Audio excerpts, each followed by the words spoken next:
Hi ಎಲ್ರಿಗೂ ನಮಸ್ಕಾರ. ನನ್ನ ಹೆಸರು ಅಶೋಕ್ ಅಂತ. ನೀವು ನೋಡ್ತಾ ಇದ್ದೀರಿ MCA ಪ್ರಾಪರ್ಟೀಸ್ ಬೆಂಗಳೂರು. ಬನ್ನಿ, ನಾವೊಂದು ಅಗ್ರಿಕಲ್ಚರ್ ಲ್ಯಾಂಡ್ ತೋರಿಸ್ತಾ ಇದ್ದೀನಿ, ಫಾರ್ಮ್ ಲ್ಯಾಂಡ್ ತೋರಿಸ್ತಾ ಇದ್ದೀನಿ. 8 ಎಕರೆಯಲ್ಲಿರುವಂಥ ಲ್ಯಾಂಡ್ ಇದು. ಟೋಟಲು 8 ಎಕರ್ಸ್ ಇರುವಂಥ ಫಾರ್ಮ್ ಲ್ಯಾಂಡ್ ಇದು, ಅಗ್ರಿಕಲ್ಚರ್ ಲ್ಯಾಂಡ್ ಇದು. ನೀಟಾಗಿದೆ, ಬಾಕ್ಸ್ ಟೈಪ್ ಇದೆ ಲ್ಯಾಂಡ್ ಕೂಡ.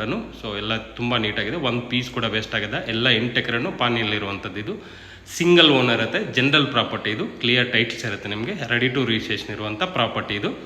ಸೊ ಪ್ರಾಪರ್ಟಿಗೆ ರೋಡ್ ಬಂದ್ಬಿಟ್ಟು ಇದು ಟಾರ್ ರೋಡ್ ಇರುತ್ತೆ. ಸೊ ಅಪ್ ಟು ನಿಮಗೆ ಬೆಂಗಳೂರಿಂದ 90 ಕಿಲೋಮೀಟರ್ಸ್ ಆಗುತ್ತೆ. 90 ಕಿಲೋಮೀಟರ್ಸ್ನ ಟಾರ್ ರೋಡ್ ಇರುತ್ತೆ. ಜಸ್ಟ್ ಹಾಫ್ ಕಿಲೋಮೀಟರ್ ಮಾತ್ರ ಈ ಮಡ್ ರೋಡ್ ಇರುತ್ತೆ. ಜಸ್ಟ್ ಹಾಫ್ ಕಿಲೋಮೀಟರ್ ಅಷ್ಟೇ ಇರುತ್ತೆ ಟಾರ್ ರೋಡಿಂದ. ತುಂಬ ಚೆನ್ನಾಗಿದೆ ಲೊಕೇಶನ್ ಕೂಡ. ಇನ್ವೆಸ್ಟ್ಮೆಂಟ್ಗೆ ಒಳ್ಳೆ ಪ್ರಾಪರ್ಟಿ ಇರುತ್ತೆ ಇದು. ಸಿಂಗಲ್ ಓನರ್ ಇರುತ್ತೆ, ಕ್ಲಿಯರ್ ಟೈಟ್ಲ್ಸ್ ಇರುತ್ತೆ. ಪರ್ ಎಕರ್ ಬಂದ್ಬಿಟ್ಟು 40 ಲ್ಯಾಕ್ಸ್ ಹೇಳ್ತಿದ್ದಾರೆ, ನೆಗೋಷಿಯಬಲ್ ಆಗುತ್ತೆ. 40 ಲಕ್ಷ ಪರ್ ಎಕರ್ ಹೇಳ್ತಿದ್ದಾರೆ, ನೆಗೋಷಿಯಬಲ್ ಆಗುತ್ತೆ. ಲೊಕೇಶನ್ ಬಂದ್ಬಿಟ್ಟು ಈ ತಿಮ್ಸಂದ್ರ, ಶಿಡ್ಲಘಟ್ಟ ತಾಲೂಕು, ಚಿಕ್ಕಬಳ್ಳಾಪುರ ಡಿಸ್ಟಿಕ್ಕು. ನಿಮಗೆ ಬೆಂಗಳೂರಿಗೆ 90 ಕಿಲೋಮೀಟರ್ಸ್ ಆಗುತ್ತೆ. ಹೈವೇಗೆ ಜಸ್ಟ್ ನಿಮಗೆ ಒಂದು 15 ಕಿಲೋಮೀಟರ್ಸ್ ಒಳಗಡೆನೇ ಇರುತ್ತೆ. ಒಳ್ಳೆ ಲೊಕೇಶನ್ ಇರುತ್ತೆ. ನಂಬರ್ ಕೊಟ್ಟಿದ್ದೀನಿ ಡಿಸ್ಪ್ಲೇಲಿ, ಆ ನಂಬರ್ಗೆ ಕಾಂಟ್ಯಾಕ್ಟ್ ಮಾಡಿ ವಿಸಿಟ್ ಎಲ್ಲ ಮಾಡಿಸ್ತೀವಿ. ಸೊ ನಿಮಗೆ ಇಷ್ಟ ಆಗಿದ್ರೆ ಪ್ಲೀಸ್ ಲೈಕ್ ಮಾಡಿ, ಶೇರ್ ಮಾಡಿ.